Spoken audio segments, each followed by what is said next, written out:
All right, guys, what's going on? Welcome back to the LMBE podcast with yours truly, me. I'm the problem, it's me, Mike Rispoli. Man, I know last week I gave her some shit, but damn does Tay-Tay know how to write a catchy lyric. So anyways, how's everybody's week going? You guys doing good? You guys have a fun Valentine's Day? You guys receiving your annual Russell Stover's box of chocolates? Because nothing says I love you more than a last minute $10 box of chocolates that you can go grab at CVS. But you know what? I mean, actually, with inflation right now, that box of chocolates might be up to $15. But how the fuck would I know, considering I had nobody to give one to? So I am a bad source of information. And you know, speaking of information, I didn't even touch on the fact that Usher was the halftime performance at the Super Bowl last week. And honestly, I just didn't think that it was really relevant to talk about, considering I didn't even think Usher was relevant since like 2015. So, I mean, honestly, I just never really listened to that type of music. I actually thought that the performance was pretty decent. I thought his dancing was good. I just wish that he kind of went more into his hits. He played like 3 seconds of like some of his biggest hits, and that was really all he covered. Except for the one with Lil Jon. Like, yeah, it was pretty well covered, and I was pretty appreciative of that. But also, how can you not like Alicia Keys? I was pretty happy with her little cameo. But other than that, I thought the overall performance was kind of mid besides the dancing, to be completely honest. But hey, unpopular opinion. And feel free to yell at me all you want in the comments. I personally don't really care. But anyways, did you guys have a nice little President's Day? Your company give you guys the day off? It's always nice to get that one day off. I actually spent my day off trying to find work because my employer starts my part-time gig starting March 1st. So I got to try and find something to start supplementing some of this income that I'm going to be losing. And I think what I can do is I can actually qualify for unemployment insurance because my company cut my hours. So I figured, you know what? Fuck it. I mean, we pay so many bogus and unnecessary taxes as is just by fucking breathing. So you know what? When you can finally take back some of the money that they took from you, then you may as well just go ahead and do it. But I will say, I mean, it's only a temporary solution. The problem with these like kind of programs is when people begin to abuse it. I mean, in a way, it's kind of like drugs. Like, once you get a little taste of some free money and the longer you do it for, the harder it becomes to quit doing it. But you may as well take advantage of it when you can. I mean, in the guidelines, you still have to prove that you're looking for work in order to receive it. So I honestly don't know how many people can actually just keep abusing it, given those guidelines. But hey, I mean, if you're lazy enough to not want to work, but creative enough to keep coming up with excuses, then who the fuck am I to stop you? But I mean, you know, you could just use that as a skill to showcase on your resume. Like, if you're just a naturally good liar, just go into sales. Put those lies to the test. But you know, this actually reminds me of like some words of advice that my dad gave me back when I was first applying for jobs right out of college. And those words of advice was that everything in life is sales. And as I'm hunting for jobs, I'm realizing that those words of advice couldn't be more than true. Because when you think about it, the product that you're selling when you're applying for a job is yourself. You have to kind of look at yourself as the reason as to why you're the best in the market for that position. Now, don't get ahead of yourselves. There's a massive difference between showcasing your strengths and exuding your confidence rather than just being a total douchebag. I mean, no matter how great you think you are, everyone could be worked on. Hell, I mean, you think I'm so great? I'm such a fucking hothead and I'm so easily annoyed that fucking being annoyed makes me annoyed. I'm far from perfect, trust me. I have pissed off a ton of people in my short 27 years of life. And you know, every single one of my exes can also attest to this. And yeah, right now I'm probably doing a better job of dissuading you than selling you on myself. But if it truly is one thing that we can all learn to do, I mean, as cliche as this sounds, it's all about like trying to figure out where your flaws are and how you can grow as a person. But I mean, let's look at a guy like Jelly Roll, right?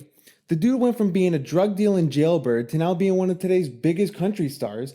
And now he's made a plea to Congress about passing the anti-fentanyl law because he was, quote, once part of the problem and now wants to be part of the solution. So you know what? It's never too late to make a positive change in your life, but it's up to you that has to do it at the end of the day here. I mean, look at me.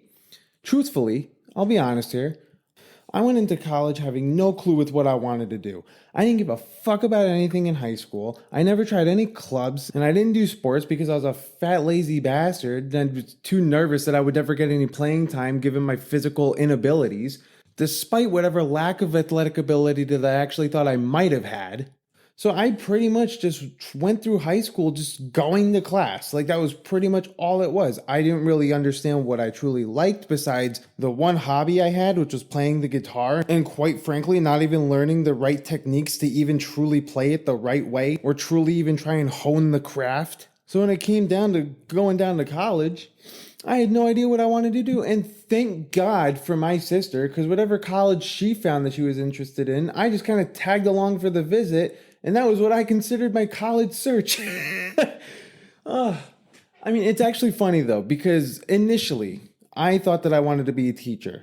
Like I figured, hey, summer's off, afternoon's off, besides maybe doing some grading. Seems like kind of a sweet gig. Plus I thought it would have matched my already lazier lifestyle. But then, as I was going to school, I kind of realized that I didn't want to teach based on what a curriculum deemed was important. And I kind of felt like that was almost like brainwashing to a degree. You're going to teach these kids these subjects and touch on these points that only we feel are truly important. Hell, look at what's going on in schools right now. There's a reason why we're fighting about what's being taught in schools, because it seems like teachers now are only teaching what they feel is important rather than what schools and parents actually want their kids to be taught. So, especially given my personality, it would not have gone over well. So then I just kind of stuck with something when it came to what I wanted to study. I just ended up sticking with something that I actually did well in high school and I had an interest in it, and that was history. And it was mostly just because that way I would be able to pass my classes. I knew that was something that I would be able to kind of move forward with, at least on an academic standpoint. But then I realized that I also kind of like media. But again, I have to shout out my sister here because she was the one who first majored in communications. And she said, hey, if you actually want to maybe get into media, then you should probably take this Com 101 class that I took because I thought it was kind of interesting. So that's what ended up getting me into communications. So yeah, backstory. So one of my sisters and I went to the same college for all 4 years. So hopefully that kind of clears up some confusion. So now I'm at this point and I figure, okay, well, history is something that I like just to learn about. And comm was something that I might be able to actually get a job in. And as much as I wanted to do something in media, my dumb ass ends up taking none of those types of internships. And I just go with what I think I can do because it was quote unquote the easier way forward. All based off of the lack of skills that I never truly strived to get in the first place.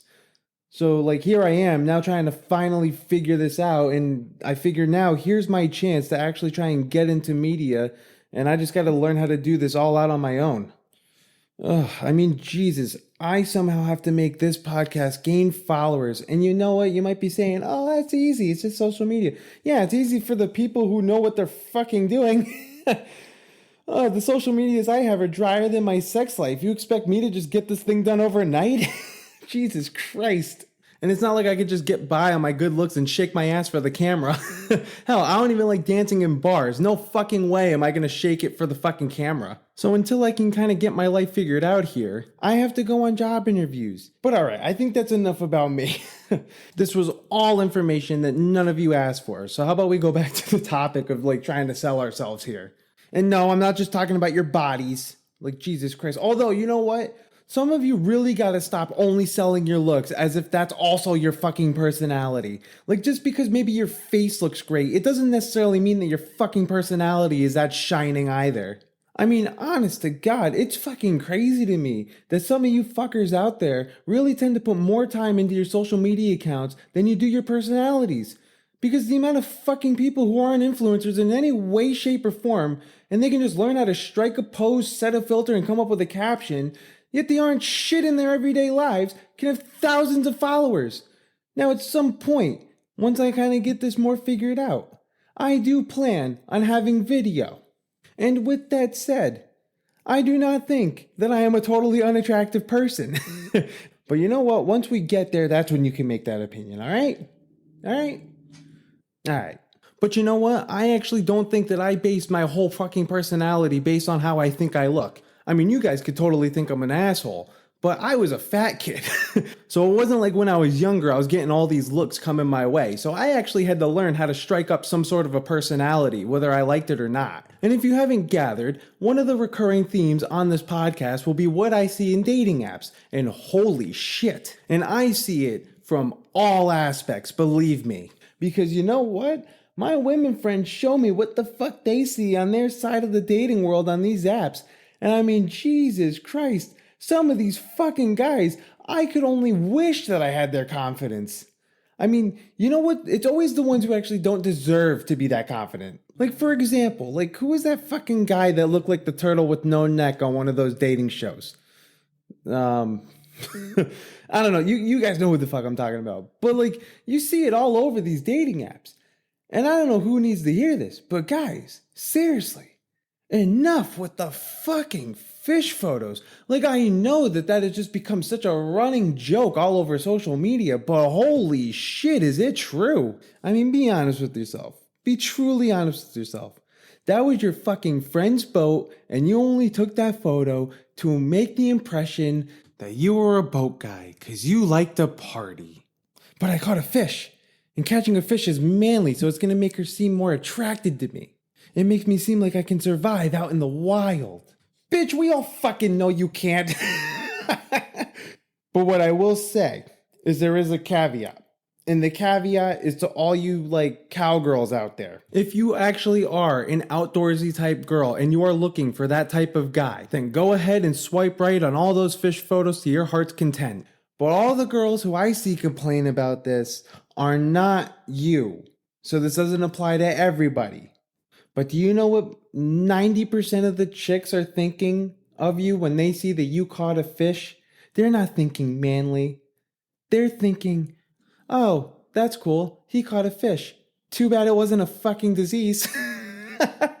I mean, the only time anybody actually wants to see a fish is if you're buying it at the store or if it's being brought out to you on a fucking plate. Fish are generally freaky looking. But you know what the absolute best part to me is? Is when you see that one dude with the fish photo, and that dude looks like the fucking fish that he's got in his hand. Oh my God, their fucking eyes are the same distance apart. Their fucking mouths are open. However, and I will extend an olive branch here.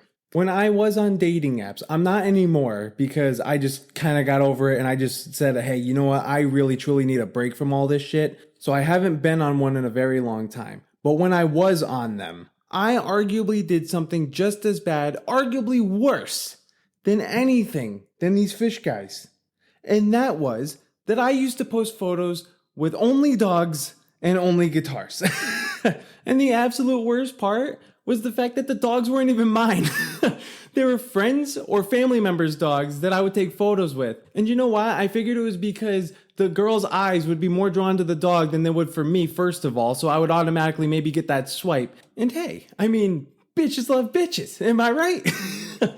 But the other main factor of it was that I thought it would be a conversation starter where it's just like, oh, whose dog is that? Or like whatever it would be. So I thought it would maybe help out. But then what I would also do, which is arguably even worse than that, was I would take videos or photos with my guitar thinking chicks were into musicians. And I mean, yeah, I thought it was a way for me to showcase off one of the skills that I had, but I also thought that might have been a conversation starter. Like whatever guitar I had at the time that I thought was really nice is the one that I would pose with. Now, what's worse than any of this was that when I was using my guitars as leverage, I also would think that, like, well, if I pose with a guitar, then the chick on the other side of the screen is going to be like, oh, well, what else can he do with his fingers? Oh. And that is arguably the OG fish photo. So I wasn't fish guy, but I was guitar guy. And I was also dog guy. So believe me when I tell you, I understand that I was part of the problem when it comes to the list of icks that women have on dating apps. But then arguably, what's even worse than any of those things, solely based on what I've seen my women friends swiping through when it comes to dating apps, is when you get this fucking guy. Where you get these fucking bachelor looking motherfuckers coming out and just being like, I'm looking to give my rose to a rose. Like, go fuck yourselves. These absolute fuckboys who just think that they're fucking Fabio, who only want to showcase their fucking riz, is ridiculous. Even better than that, though. Oh my god, like those fucking quotes. I never lose. I either win or I learn. Go fuck yourselves. I'm pretty sure there's fucking losers in life. I'm pretty sure you've lost at something. You never played a game? You never lost at a game. What, you only learned how to win after that point? No. You still fucking lose. Ugh, so women, I see what you guys go through, and I am sorry. But you know what? Don't get too comfortable because we're all equal opportunists here, and now it's your fucking turn. So let's go over what I used to see when I was on a dating app, alright? And you know, when I was swiping through on those things, I used to see chicks all the time that my brain would just be like, don't engage with this one, we already learned that lesson. But my dick would just be like, fuck that, Daft Punk, one more time. And I would end up having the driest fucking conversation of my life with one of the hottest fucking chicks in the world. I mean, am I just truly that excruciating to talk to? Or do these chicks just want you to put in all the work? And then it's so funny, like they get upset. Well, why did he ghost me? Well, I don't know. Like, did you ever ask him a fucking question? Did you ever show a shred of interest on him? No. Or like the best is like, I don't know why we just stopped talking. The conversation was going so well. But then when you actually look at the conversation, you see one side is a conversation and the other side is just one-word answers. Like, oh gee, I wonder why that didn't hold up. And you know what is really great about all of this is that without fail, it is always the fucking chick who uses that prompt, swipe left if you can't hold a conversation. But you're the fucking one who can't hold the conversation. I am literally the one who is trying to do what you are asking, which is holding a conversation. You're the one who's not holding up your end of this imaginary fucking bargain. I mean, just tell me that you're not interested. Like, trust me, I can move on. We're on a fucking dating app. I'm one swipe away from finding somebody else better than you. But my goodness. Or another one I would see in the bio, it was always, I'm not here for a long time, I'm here for a good time. But then just go to a bar and try and pick up somebody. Like, I'm on here because I'm too afraid to talk to women in person. But some of us actually want something meaningful. And yeah, I know, just swipe left. But you know what? Like most men, we think with our dicks. And you know what? I mean, this isn't to say that guys don't do the same thing. I just haven't been on that side of the spectrum, so I don't know. And I can't really speak for women on that issue, but I'm sure that men also are capable of committing this horrible crime. But I can only speak from my experiences, and in my experiences, this is kind of what happens to me. Now, I'm not saying don't flaunt it if you got it, but I think with all these filters and like whatever people can do to try and make their appearances just look so much better than they are, they also think that they can just get ahead with how they look and their personality really doesn't matter. I mean, it is okay to be humble. It is okay to admit that you have flaws. Just because you can virtually turn yourself into this like perfect idea of what you think you want to look like, it doesn't necessarily mean that you actually are fucking perfect. And your flaws are actually who kind of make you who you are. Like, it's okay to have mistakes. It's okay to know when people don't like certain things about you. It's what you can learn to change about yourself. And yes, some of these things might be a one-off. Maybe it's like, oh, I just didn't mesh with that person. Or maybe that person was just a dick. But you cannot just get by based on how you think you look. If you just think, oh, my looks are going to get me that job, that's not the case. Or even worse, if you think that you can only maintain a relationship just based on how you look, everything is based on your personality. And if you don't work on your personality, if you don't work on yourself, then nothing will ever fully be sustainable. So how about when we all go out there and try and sell ourselves, we're all trying to sell the best version of ourselves. We're not just trying to sell the best version of how we look. And you know what? On that note, I think that does it for me. If you guys liked what you heard, feel free to share this with a friend. Please give me a 5-star rating, and feel free to also write me a review. Alright guys, that does it. I'll catch up with you next week.